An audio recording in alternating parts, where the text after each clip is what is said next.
We have an exciting partnership to announce before we get into today's Scuttlebutt. Scuttlebutt has been asked to join Reads Across America Radio, a 24/7 internet radio station where you can listen to veteran stories 24/7. You can find that on the iHeartRadio app. You can also find it on their website, readsacrossamerica.org. The Scuttlebutt will be featured Friday nights at 9 p.m. and Sunday mornings at 11 a.m. If you don't know anything about Reads Across America, they're an incredible organization, all dedicated to honoring veterans and those who gave all in service to our country. Check out the Scuttlebutt on their radio station and all the other programs that they have on their 24/7 radio station, again, on iHeartRadio app or readsacrossamerica.org.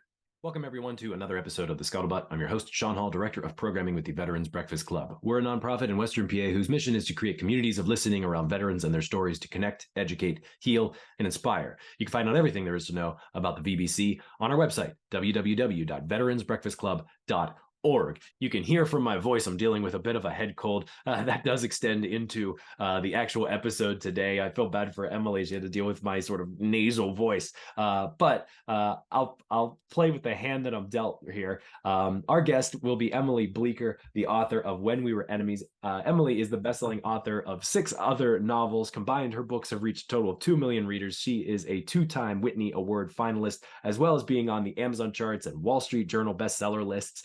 We have a really great conversation, Emily and I. We dive really heavy into her past. She went through something quite traumatic at a younger age that sort of helped make her make the decision to become an author. She found passion and a life career that she wanted to pursue in that. And When We Were Enemies is her most recent novel. You might be asking, why have a historical fiction novelist come on to a veteran podcast? Well, one of the main themes of When We Were Enemies is the Italian POW camp that was in Indiana during World War II. As this book deals in dual timelines, one in the present, one back at that time, you'll find out more as you listen to the podcast, but incredible novel and an incredible person. I hope that you go down to the links, purchase the book, and enjoy this book as much as I did. Please like, share, subscribe, ring the bell on YouTube so you're the first to know whenever we release new episodes. You can always reach out to me, Sean, S-H-A-U-N, at veteransbreakfastclub.org with any thoughts, comments, questions, or ideas for upcoming scuttlebutts. Thank you so much for supporting the podcast. Enjoy the show. Joining me now is the author Emily Bleeker of When We Were Enemies. So excited to have you join the podcast today, Emily. Thank you for being a part of the Scuttlebutt. I'd love for you to introduce yourself. Yeah, hi. I am let's see, this is my 7th book. So I've been writing for 8 or 9 years now. It's my job, my passion. I love it. I also am a mom. I have 4 kids, and I also do improv on the side. This is awesome because the Scuttlebutt listeners know that I have a background in acting. And that was one of the first things that popped out in your bio when I read it. I was like, improv, awesome, because that's how I started. My first question is maybe just like a personal question, because you say you have 4 kids. I have 2 kids. I barely have time to think my own thoughts. How have you been able to write so many wonderful books in such a short time span, starting with Wreckage in 2015? Yep. Yeah. Well, I actually, so Wreckage, I took 3.5 years to write. So like, there's kind of a long story that I'll condense down, but I had cancer in my 20s. And then I was given a 30% chance of turning 30. And so when I did, I was like, oh, look, I got all of these years back, like 100 years ago, those would have been gone. And so I made goals for myself. And one of my goals out of about 5 goals was to write a book. And I didn't think it would get published, but I started when I turned 30. I had a little baby. I would write while I was nursing, one-handed, because I had 3 little boys at the same time who were just running all over the place. But that was the only time they knew they couldn't bother me, was while I was nursing. So it actually worked out really well. But I continued doing that even after the baby grew into a toddler, and it took me 3.5 years to get Wreckage written. So it was really after Wreckage became popular and successful that I was like, I think this is my new job, So and I've always had stories in my head, like always. I think that's actually what makes somebody a writer, is just having those stories that reside in your head that you want to think through, write down, share with people. And so really it's just more about finding the time to do that. But my brain, my body, my heart already wants to do that. So Most of it's just setting boundaries and letting them know, like, this is my job. It doesn't look like it's my job because I'm sitting on the couch on my computer, but I swear it's my job.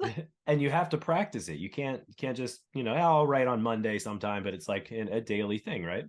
Well, especially when you have deadlines. Like my last book I wrote, my eighth one, which comes out next year, I wrote it in 9 months, you know? Wow. So like it can be an intense process.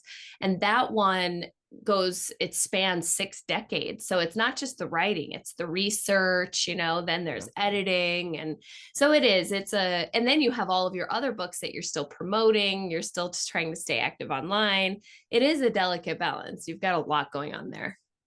Can you talk a bit about, you sort of mentioned that cancer in your 20s, you had to grow up very quickly at that point. Did that help your writing out, sort of having to mature very fast at an earlier, age?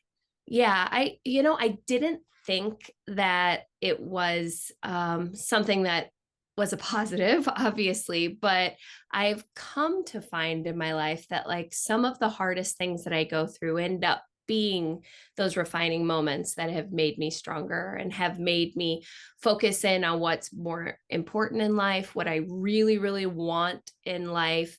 And cancer ended up being one of those things where it really was this insane gratitude that I had once I was out of the throes of it, that I was Yeah. like, wow, I was given a gift and I better do something with this. So I think it helped me grow up. I I already feel like I had 2 kids by then too when I was diagnosed with cancer. So I Mhm. think that helped me mature a whole lot too. But it really did just kind of give me focus in life about not wasting time anymore. Does it make you fear anything else a lot less? Actually, yeah, like everything, just every time I see people be afraid of getting older or being like, oh, I'm actually 20 or whatever when they're 50 and for me, every birthday, I'm like, yes, like I got one. like, Yeah. I feel grateful and blessed to have the time that I have. So it doesn't make me unafraid of like loss or of sickness or illness. Like it doesn't make me particularly overwhelmingly afraid. It just makes me realize that there are going to be those things that I'm going to have to face head on, and I'm going to have to go through them, whatever they are, like Mhm. you just have to keep going. I think that's the lesson it taught me, is like, just keep going. I know we're here to talk about When We Were Enemies, but if we dive back a bit to Wreckage, and sort of building upon that last question, uh, how did those 3 years of building Wreckage and everything that you were going through sort of funnel into creating that? Because as you said, like there's a lot of different stories going on in your head. How do you focus them all and tune them all to be that particular story? Yeah, that first one, it's interesting. I actually started writing a different book first, and I had a friend who was writing too, and we would send each other chapters. And I could tell she was not into the other book I was writing.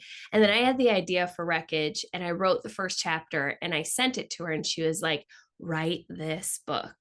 And Mm. I was like, okay, I'll write this. Like so that was a good moment of me just committing to it. Like, this is the one I'm going to write. It was escapism, though. Even though it's an intense book, it's about people being on a island, like they've crashed, they're on an island. So it really was away from a reality, but there are definitely themes in there. She has 2 young sons that think she's dead at home, because she's not stranded on an island. And there definitely was some processing of that happened on the page, of like what happens when you leave your family behind, when Yeah. they go on with life without you. And then my next book, When I'm Gone, was literally about a woman who died and then wrote letters to her family before she died, and then she arranged for them to be delivered to her widower.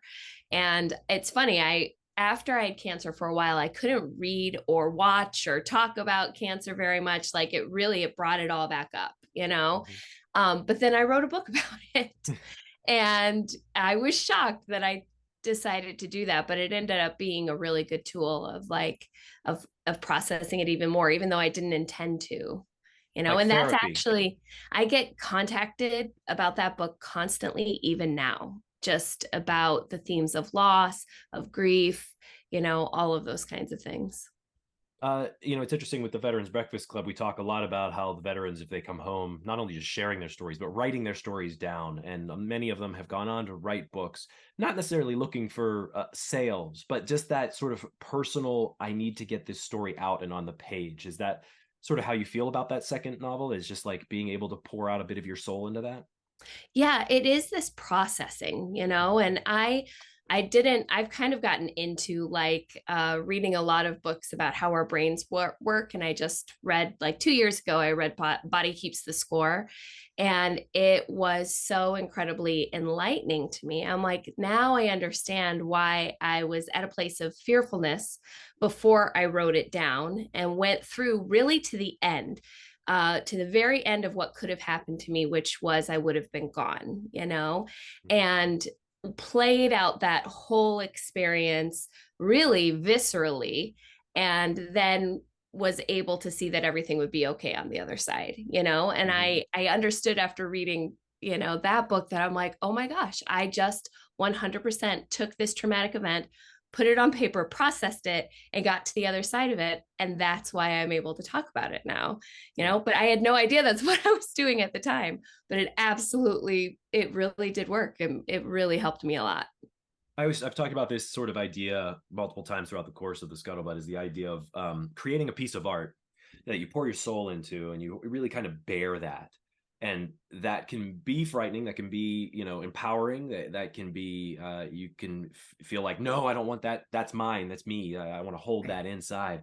And at what did you ever feel that at some point when you released that book? Like, boy, that really felt like I I'm giving a piece of me to everybody, and I Right. have to like allow that to happen. I feel it less with I think I've now processed the cancer stuff, but there are other things in my life that I'm not ready to write about, that people are Mhm. like, "Oh, you should write that story." And I'm like, that's mine. I'm not ready to talk about it yet, Yeah. Mhm. And I think that's okay. Like, you have to be ready for it. And at that point, apparently I was ready for it, but I was also 7 years out at that point from having cancer, Yeah. 8 years out, and so it wasn't so present, and it was manageable. And the thing with writing is you do it slowly. You're writing bits at a time. So you're not getting inundated fully with everything in those moments. You can just take it 1,000 words at a time. And it does make it a little easier to manage and to process those moments. Speaking like towards historical fiction, what got you interested in doing that particular genre? I've always been interested in history. I have a minor in history. When I was a little kid, I always said I wanted to be an archaeologist, a paleontologist, or an Egyptologist. I was like an ologist of some kind. Yeah. I ended up being none of them. I was like, the one thing I don't want to be is a teacher. Guess what I ended up being? As a teacher. But I've always been fascinated with history, but I've come to realize one of the real reasons I'm fascinated with history is because I love going places or imagining what it would have been like back then for those people in those Mhm. times. I love trying to place myself into their bodies, into their brains, into their surroundings. And so I think I've always had a little bit of that inside of me. Mhm. And then when it came to this particular story with historical fiction, it was my grandmother that actually inspired it. Hmm. So my father told me that my grandmother had worked at a POW camp during World War II while my grandfather served, and that she had built a friendship with an Italian priest there. And I was like, there are so many words there that don't make sense. I was like, POW camp, Italian priest, what? Yeah. And so that just made me want to dig and find Mhm. out everything that I could about the topic. So when we were enemies is kind of like a based on a true story. Just that element. Yeah. Just, Well, the funny thing is that so inspired many, by. yeah, exactly. So many movies now can say like inspired by a true story, and it's just like Yeah. a little piece there.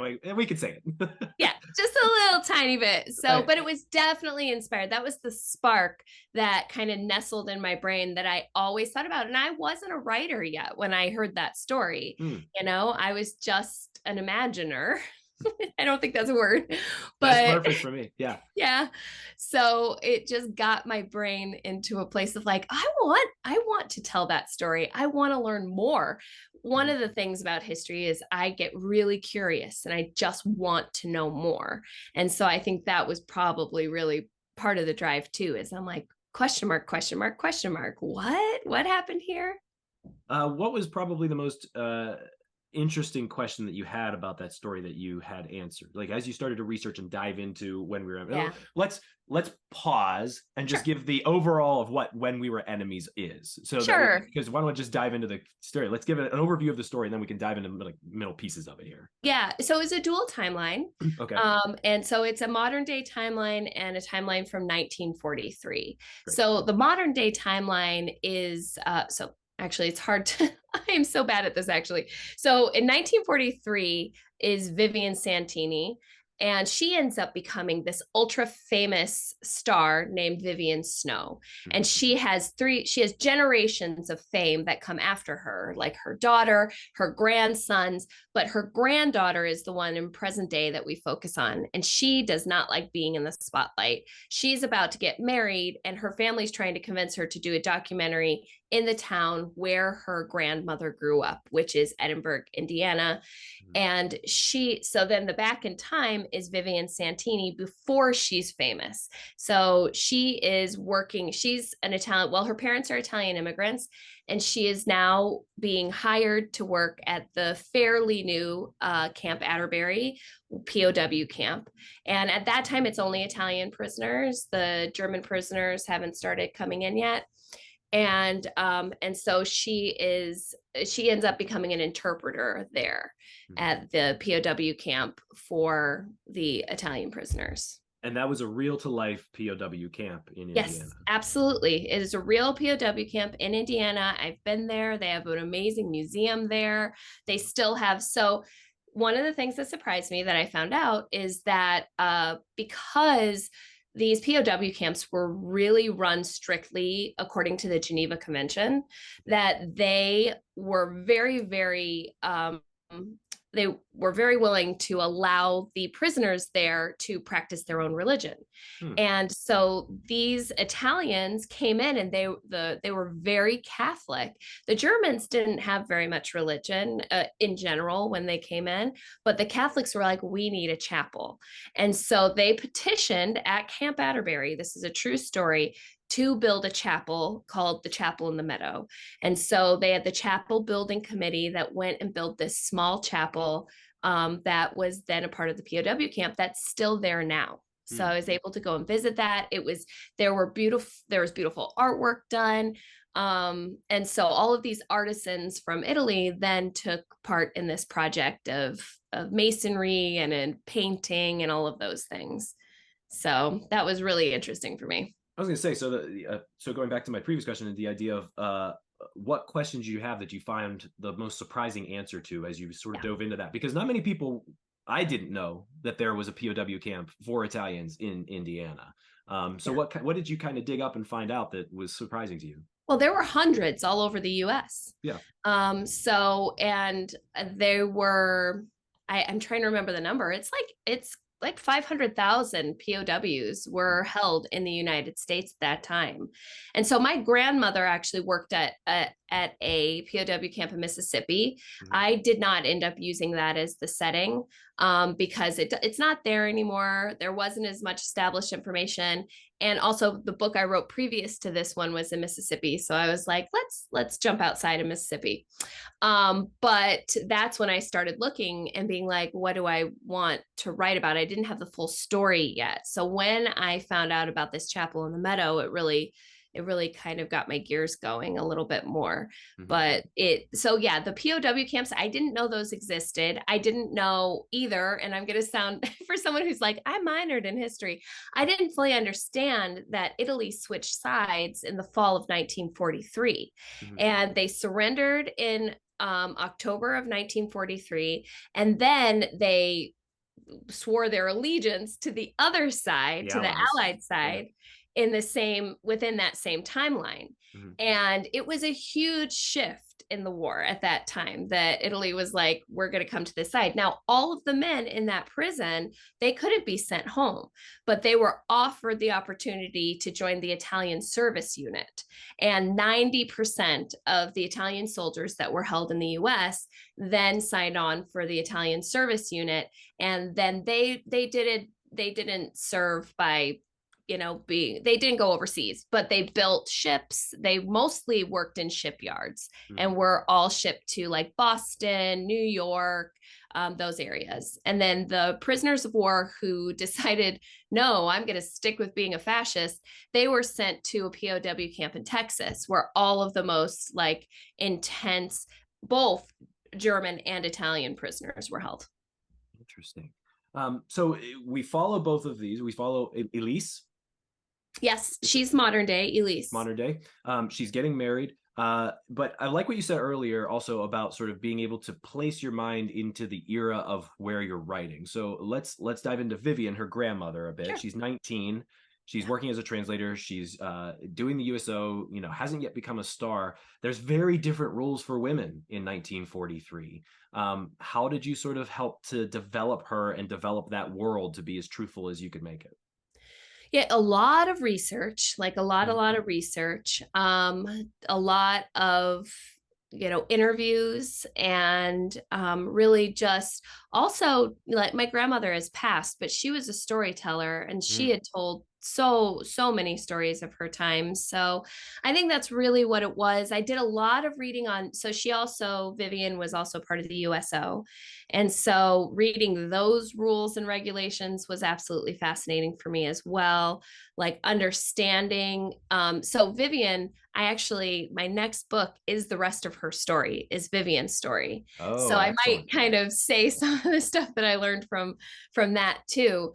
But there was like an insane handbook that went along. There were several different, you could do your local USO, or you could have a USO, like be on a tour that was within the US, or you could be on what was called the foxhole circuit and you would go overseas. And so like, and each of them had different rules, but all of them were incredibly strict.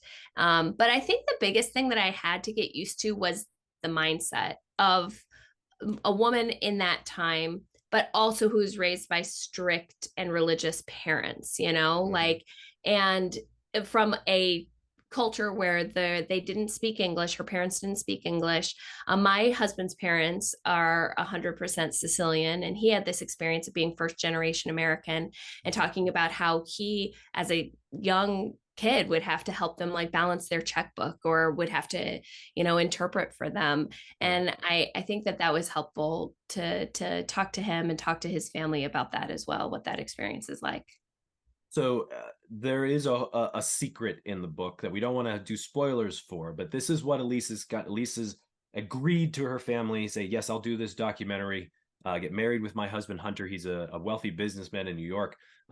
As they sort of start to plan this to be at the same church that Vivian was married at, we start to get, there starts to be some secrets that start to bubble up. Can Yes. we speak a bit about that, or maybe talk a bit around it, maybe? Sure, we can. It actually goes back to the Italian priest that my grandmother became friends with. Mhm. So this was the inspiration, and I needed to figure out how to do it respectfully. But my grandmother, so in real life, had this friend who went home back to Italy, and they ended up corresponding with each other for the rest of their lives. And Wow. he would write to her and draw pictures on postcards, and because he was an artist, and send them to her. And so they developed this deep friendship. So that is kind of the inspiration for this, of like, there becomes a rumor that perhaps Gracelyn, which is the famous daughter of Vivian Snow, is not her daughter. So Oh, okay. that's the big question. Right. How is Elise dealing with this person that wants to be out of the spotlight, doesn't want to be a part of it? Creating her character. It's interesting because now, we look at celebrities now, we look at Hollywood now, we sort of know, like, that's a very different world. It's very like the royals, we dive into it a bit with our, like, with our TV shows that we get to watch and different things like that. So it's very fascinating to the American mindset is Hollywood stardom. Right. Elise is a part of that world, whether she likes it or not, but wants to step away from it, kind of maybe like Prince Harry, just get out of it. Yeah. How do you bring the reality to her world? Because that is a world that is very foreign to many people's minds, is like this idea of celebrity. Yeah, yeah, that's a good question. So the first difficulty with Elise, and it always is when you're writing a story about a woman in particular, because I think people I've written books from male point of view and female point of view, and whenever I write from a female point of view, I get far more people being like, I didn't like her, she was too whatever, like a dude can be like, you find him a little Direct and hot if he's the yeah, bad boy, yeah. but with ladies, like it's hard to find that balance, especially with Vivian Snow being like she's very sweet and she's very old fashioned. So it was difficult finding that balance. But with Elise, the thing that I just really focused on is this idea that everybody wants fame or they think they want fame. Mm-hmm. But I think it's Jim Carrey that said that he wished that everybody could be famous so that they realized that it didn't solve all of their problems. And I think that's kind of the theme that I looked at with her is Mm-hmm. just it can be a curse in a lot of ways. And she sees that, but the rest of her family doesn't. So she Mm-hmm. has kind of an insightful mind. And I think that the reason I enjoyed playing around with that idea is I think that we all have things that we think that one thing would fix my life, or be jealous of other people who have more money, more fame, more whatever. But oftentimes it's not going to be fixing your life. You have to get to yourself to where you need to be with Yeah. outside of the fame or the goals or whatever those things are. And there's this theme of being stuck in the book. Yeah. Can you speak a bit to that? How does Elise feel stuck with where she's at? Does she feel stuck in her upcoming marriage, in her family? Is it just sort of where she's at in life?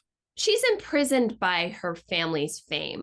Okay. I don't think she feels stuck in her future marriage. She Mm-hmm. chose Hunter. She lost her fiance before, who died of cancer, and so I think there's just some mourning there.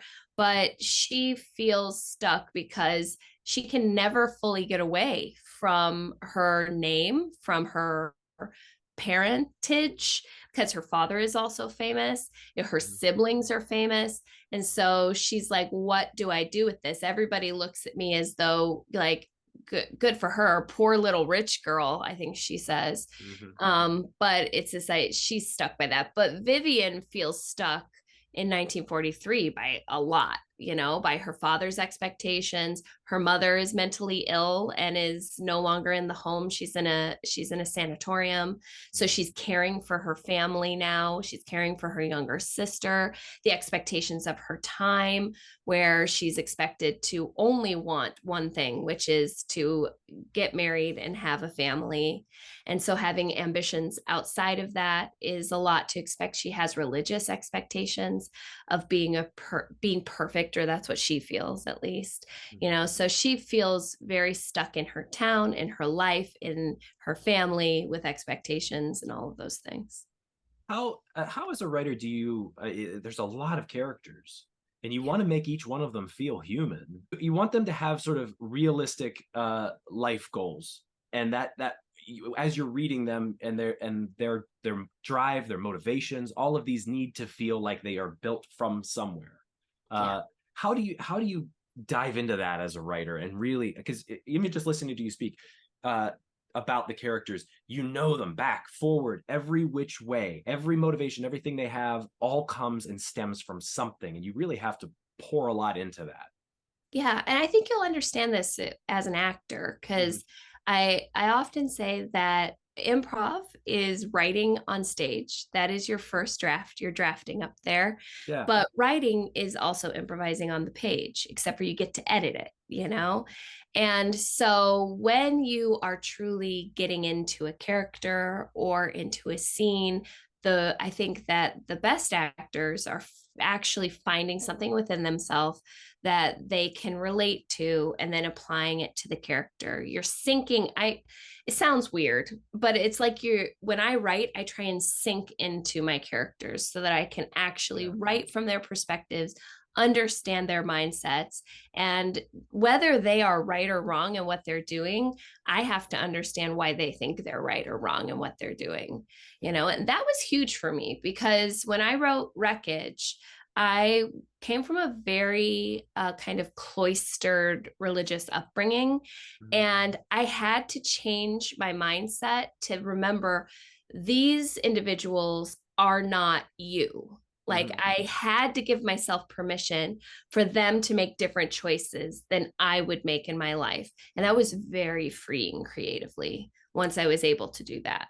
Yeah, that's got to be difficult because you have your own set of ideas of, I would do this, Right. but this person with this upbringing might choose this other path that I don't agree with at all, and I have to be okay with that. How often do you play with that clay of that character, and as you get into writing and make that decision, do you go back and go, that's not quite where I want to go, and change that? Do you ever find yourself in that situation?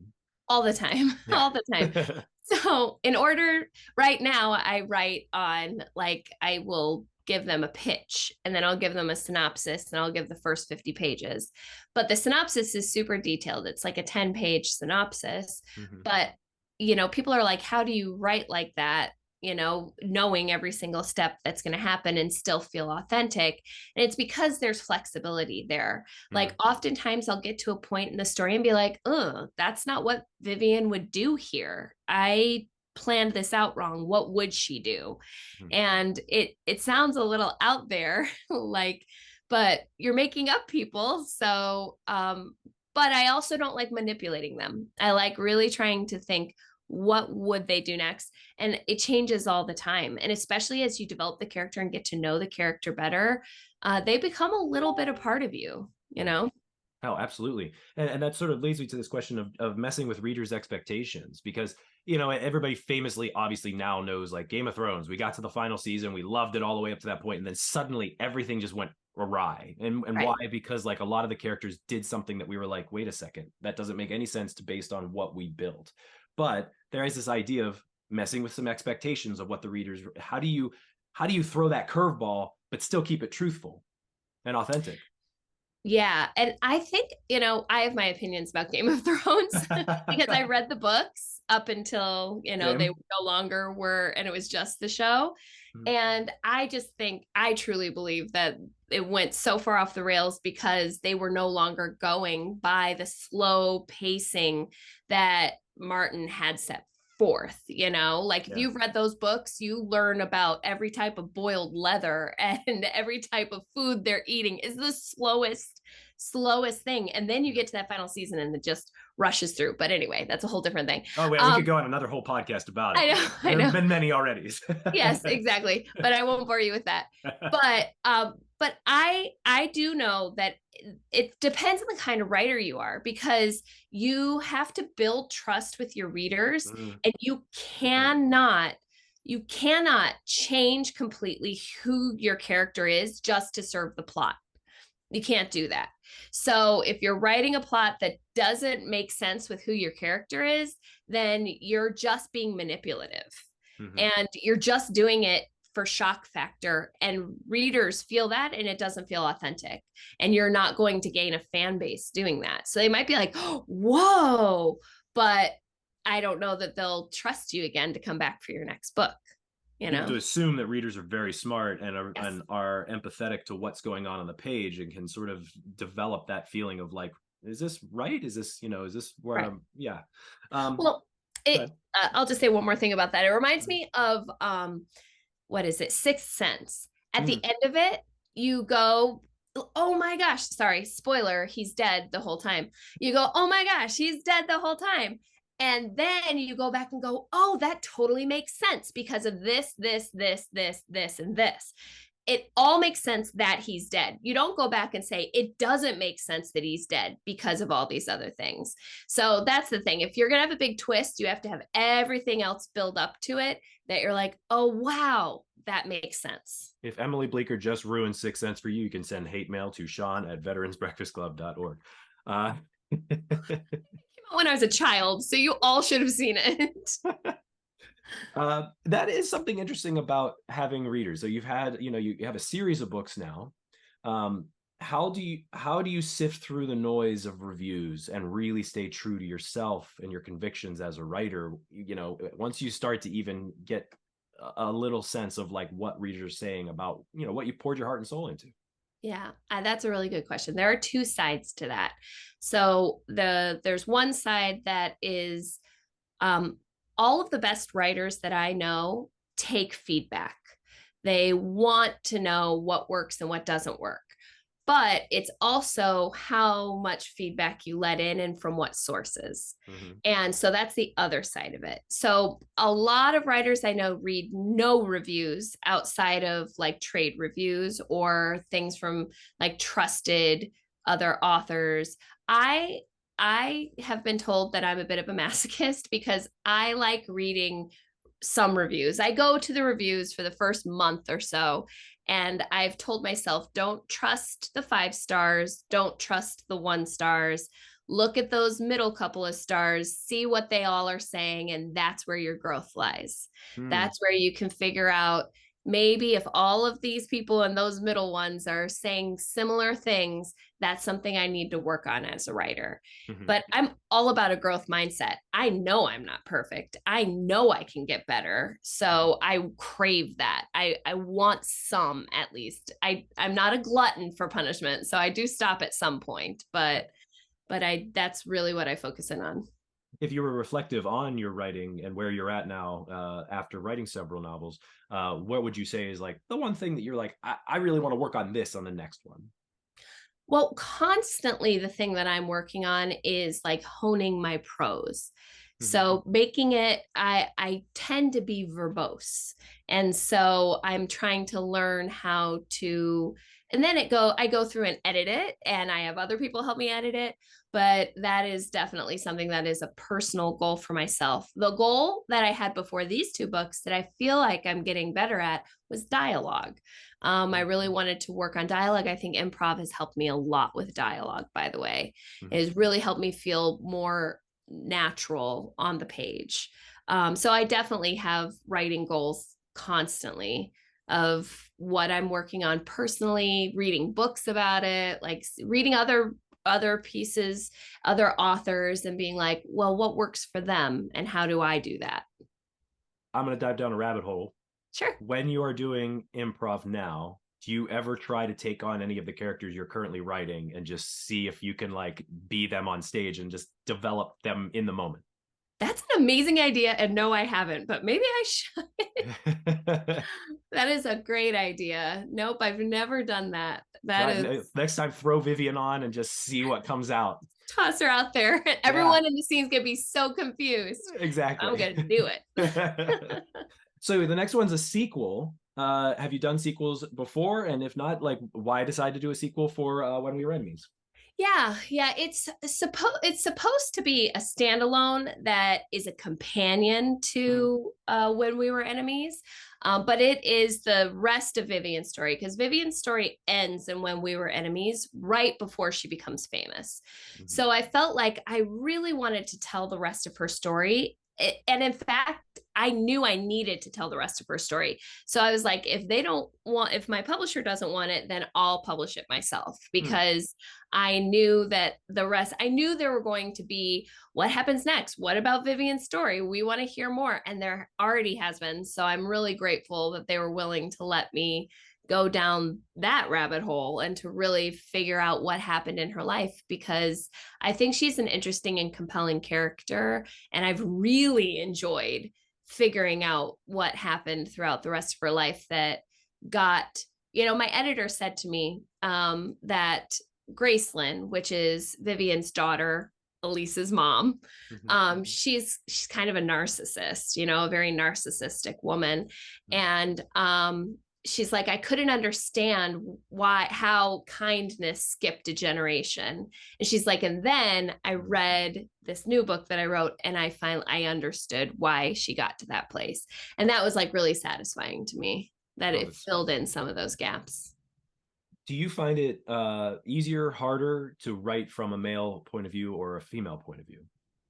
I love writing from a male point of view. I haven't done it in a few years, but I really enjoy that sense of deep empathy, for a different life experience. And so I do both. I think so. I have three boys and then a girl. And when I was pregnant with my fourth, I didn't find out what I was having because and I told everyone, I'm like, well, all of my boys are so different. No matter what I have, it's going to be a different person. I don't care if it's a boy or a girl. And then so that's kind of how I feel, because I had my daughter. She was different. Surprise. She would have been anyway. So I feel that way about my characters, where they're all so entirely unique that gender obviously is a part of me learning about who they are, but it's not what makes them entirely who they are. And another rabbit hole, have your kids reached an age where they realize mommy's an author and they like read one of your books yet, or is it like still something that they haven't quite understood yet? No, my oldest is 19. Okay. So Yeah. I have a 19, 17, 15, and 12. They all have been with me through this process, and but none of them have read one of my books. So I will tell them you asked. And so maybe someone will. That's nighttime storytelling, reading exactly time. And on the flip side, we talked a bit earlier about, sort of going through the difficulties of having cancer, sort of the grief, loss, these types of feelings that obviously come up, and being able to write about that. There obviously had to be the flip side of that coin of like intense love from your family, support. Where does that kind of come out in your writing too, I'm sure? Ooh, you've got some good hard-hitting questions. I think that motherhood is an incredibly intense experience for most people, but I think for myself, it was something I always wanted. It was something that I've really found meaningful in my life and put as a priority. So I do think that there are themes of motherhood that go into almost every book that I write. Same thing with sisters. Like my sister and I have a close bond.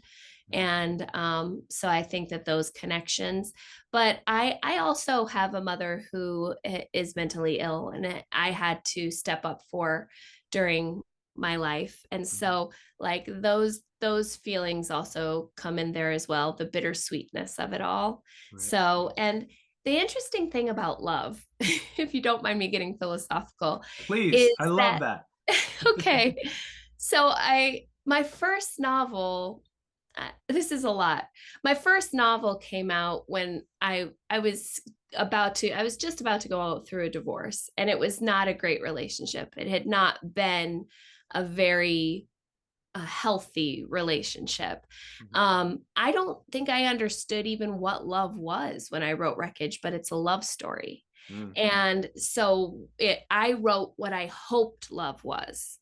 And now, many, many years later, I have found a healthy relationship. I'm remarried, and I'm like, thank goodness, this is what love is, like it's definitely not written with a sense of like love is perfect, even though people say that, but it's not, but it is this sense of like balancing reality. And also what Wreckage was what I hoped it could be. I hope that I write it now as what I've experienced.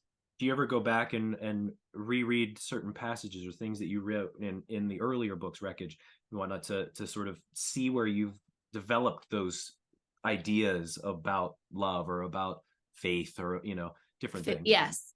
Yeah, definitely. And my faith journey has definitely progressed over years too. So, yeah, absolutely. I don't always go back very much, mostly because I have such a brain of you can do better, that when I go back into reading stuff that I've done in the past, that I'm like, ooh, I wish I could change that, Right. But I think I see it through other people's eyes when they read my older books, my original ones, and like talking to people who have read both.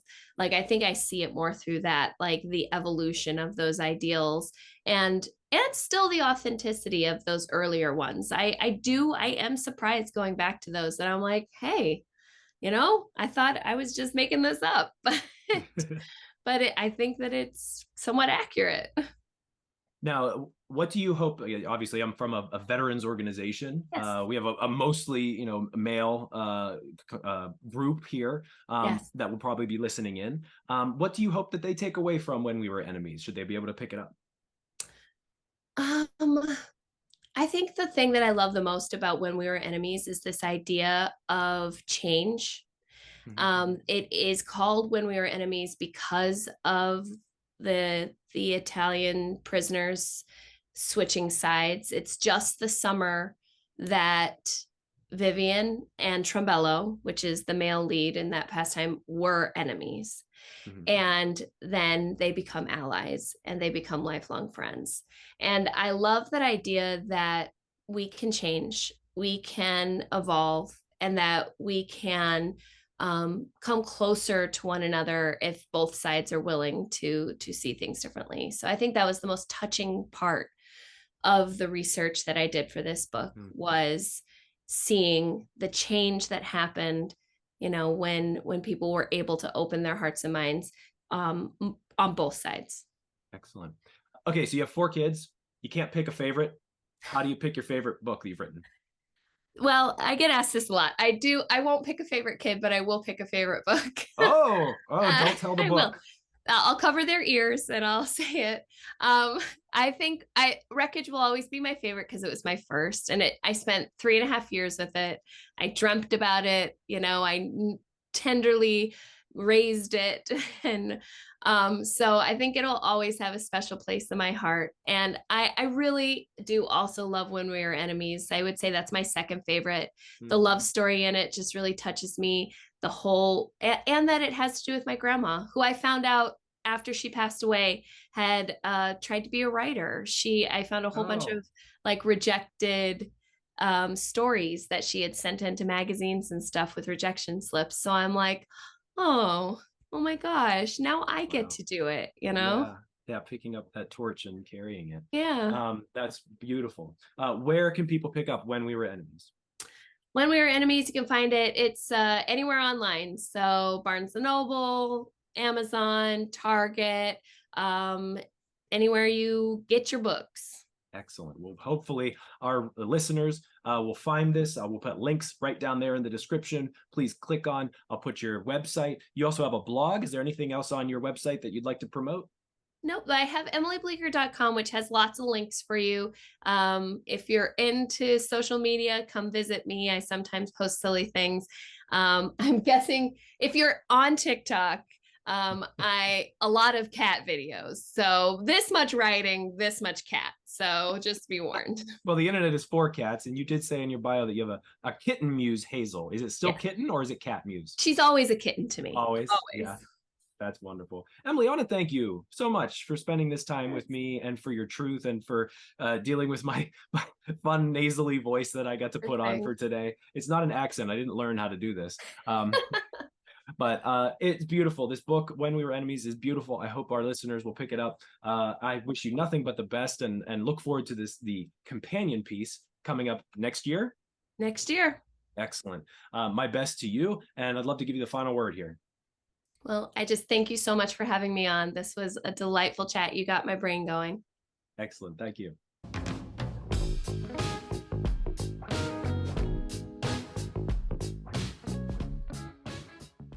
Thank you for watching this episode of The Scuttlebutt. I'd like to take a moment to thank our sponsor, Tobacco-Free Adagio Health. Tobacco-Free Adagio Health has been supporting the podcast for quite some time now. We've been so pleased to be supported by them. They are dedicated to reducing and preventing tobacco use and getting the word out about the hazards of smoking and secondhand smoke. They're all about health, so they want people to quit. They have classes, nicotine replacement therapy, and a popular quit line, 1-800-QUIT-NOW. They also educate people, children especially, about tobacco use from cigarettes, cigars, pipes, chew, snuff, and other nicotine products like vaping. And finally, Tobacco-Free Adagio Health advocates for public and private policies that ensure healthy places to live, work, and play. You can learn all about what Tobacco-Free Adagio Health offers at tobaccofree.adagiohealth.org, Or you can check out the 2 Scuttlebutt episodes that featured tobacco-free Adagio Health. We had a wonderful representative come on to the podcast, talk to us about all the classes and therapies that they offer. It was 2 wonderful conversations, so I definitely direct you to both of those if you want more information, or just call their free quit line, 1-800-QUIT-NOW. Thank you again, tobacco-free Adagio Health, for your support.